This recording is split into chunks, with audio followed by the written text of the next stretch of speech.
दिशा समिति की बैठक में शामिल होकर निकले कैबिनेट मंत्री टीएस सिंहदेव ने कहा कि जिन जिन विभागों में केंद्र सरकार का पैसा आता है उन कामों की समीक्षा की गई है। मंत्री टीएस सिंहदेव से खास बातचीत की हमारे सहयोगी अंकुश शर्मा ने। राजधानी रायपुर में दिशा समिति की बैठक खत्म हुई है। खास बात यह है कि सरकार बनने के बाद ये पहली बैठक हुई है। सर, क्या क्या रहा है इस बैठक में? इसमें केंद्र सरकार से जिन विभागों के पास फंड्स आते हैं उनकी समीक्षा दिशा समिति के माध्यम से होती है। कितने पैसे आए, उनका क्रियान्वयन कैसा हुआ, कितनी प्रतिशत प्रगति है। और मुख्य रूप से इसमें पंचायत विभाग इसके 7 बिंदु थे, कृषि विभाग इसके 7 बिंदु थे, अर्बन डेवलपमेंट इसके 5 बिंदु थे, अन्य विभाग 4 और बाकी शेष जो विभाग हैं 2-1 बिंदु के थे। तो इन सब की समीक्षा हुई। 119 पन्ने की ये प्रस्तुति हुई थी और इसमें हर विषय पे जो केंद्र सरकार से फंड आने की बात जहां रहती है उसकी समीक्षा हुई। सर, समीक्षा में क्या निकला? क्योंकि पहली बार ये बैठक हुई है और काफ़ी जो जितने विषय के आधार पर करेंगे 41 एजेंडे इसमें शामिल थे। तो आने वाले समय में अब क्या प्लानिंग है इन तमाम विषयों को लेकर?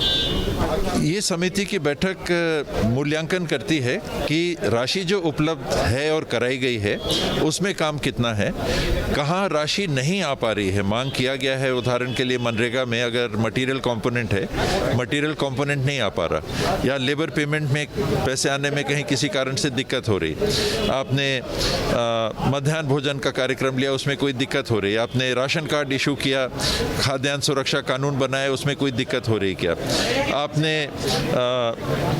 रोडों के नेटवर्क के लिए राष्ट्रीय राजमार्ग इत्यादि के लिए फंडिंग की व्यवस्था की है उसमें कोई दिक्कतें हो रही है क्या, ठेकेदार हैं बैंकरप्ट हो गए, कंगाल हो गए और उस कारण से रोड नहीं बन रहा, पब्लिक तो कह रही रोड नहीं बन रहा, लेकिन स्थिति ये है कि इन रोडों के लिए 400 से अधिक किलोमीटर की रोडों के लिए जो ठेकेदार थे वो बैंकरप्ट घोषित हो चुके। नए तरीके से करना, तो राज्य सरकार केंद्र सरकार से बात करती है, माननीय मुख्यमंत्री जी ने माननीय केंद्रीय मंत्री जी से, गडकरी जी से बात की इस बाबत। बहुत सारी ये बातें भी इस बैठक के माध्यम से आ जाती हैं कि कहाँ पर काम अटका भी हुआ है। जो प्रगति है वो संतोषजनक है, अच्छी है, लेकिन जहाँ दिक्कत हो रही है, खादी ग्रामोद्योग विभाग है उसमें योजना है प्रोत्साहन राशि उपलब्ध कराने की, पुरुष हैं उनको 25% तक का सीड मनी देने का प्रावधान है, ST, SC, OBC और महिलाओं के लिए 35% तक का सीड मनी का है। तो ये आपने केस तो बना दिए, लेकिन बैंक से पैसा मिल रहा है कि नहीं, बैंक दिक्कत करता है कि अब पैसा तभी देंगे जब केस अच्छा से चलेगा, नहीं तो पैसा डूब मत जाए। बहुत सारी ऐसी परिस्थितियां अलग अलग विभागों की अलग अलग विषय को लेके आती हैं। तो इस बैठक में पूरे राज्य की जो हर लोकसभा है उसमें सांसद दिशा समिति के अध्यक्ष होते हैं। सर, एक आपके विभाग से जुड़ा हुआ सवाल है कि वैक्सीनेशन कम हो रहा है, टेस्टिंग कम हो रही है और डेंगू के मरीज लगातार बढ़ रहे हैं। डेंगू के तो उतने नहीं बढ़ रहे हैं अभी भी, लेकिन टेस्टिंग जो आपने कहा ये संतोषजनक नहीं है। बार बार मैंने भी वरिष्ठ अधिकारी जो विभाग के हैं उनके ध्यान में ये बात लाई है। हो सकता है कि त्यौहार की बात है तो ठीक है, हम लोग अभी तो रुक रहे हैं, 10 तारीख छठ है, ये छठ पर भी निकल जाए, लेकिन इसके बाद 30,000 से कम टेस्टिंग नहीं होनी चाहिए। कुछ ज़िलों में जहाँ ज़्यादा पीछे है, मैं भी बात करता हूँ CMHO से भी, ज़रूरत पड़ी तो कलेक्टर से भी, ये 30,000 से कम टेस्टिंग नहीं होनी चाहिए। अगर हम इस गलत फहमी में रह गए या इस फहमी में रह गए कि अब तो कोरोना गया, बहुत कम केस आ रहे हैं, किसी दिन 8 आ रहे हैं, किसी दिन 22 आ रहे हैं, किसी दिन 21 आ रहे हैं, किसी दिन 35 आए ज़्यादा से ज़्यादा, तो अब तो कोरोना गया, 0.16 का औसत आ रहा है, एक दिन 0.26 हो गया था। तो ये काफ़ी लो है और उसमें हम अगर निश्चिंत हो गए तो धोखा खा सकते हैं।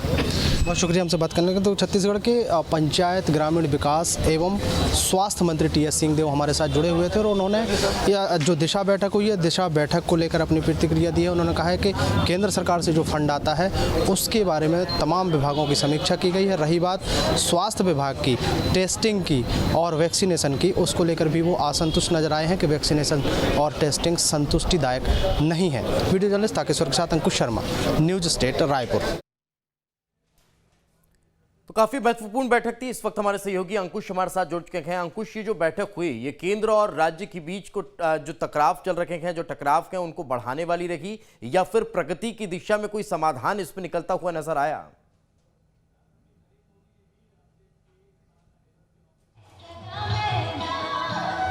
देखिए, टकराहट जैसी स्थिति तो बैठक के बाद देखने को नहीं मिली है, लेकिन जिस तरीके से मुख्यमंत्री भूपेश बघेल काफ़ी देर बाद यानी बैठक के करीब 2 घंटे बाद 2.5 घंटे बाद जब बाहर निकले तो उन्होंने एक समीक्षा के तौर पर सारी बातें रखी हैं। दिशा समिति की बैठक में जितने भी विभाग हैं उनकी समीक्षा की गई और सबसे महत्वपूर्ण बात यह है कि 40 एजेंडों पर इसमें चर्चा हुई है और छत्तीसगढ़ के कई ऐसे इलाके हैं जहां राष्ट्रीय राजमार्ग के काम अधूरे पड़े हुए हैं और वो राष्ट्रीय राजमार्ग के काम अधूरे होने का विशेष कारण यह है कि केंद्र सरकार ने जितने ठेकेदारों को उस काम का ठेका दिया था वो या तो बैंक करप्ट हो गए हैं या फिर किसी अन्य कारणों से वो अपना काम को पूरा नहीं कर पाए हैं।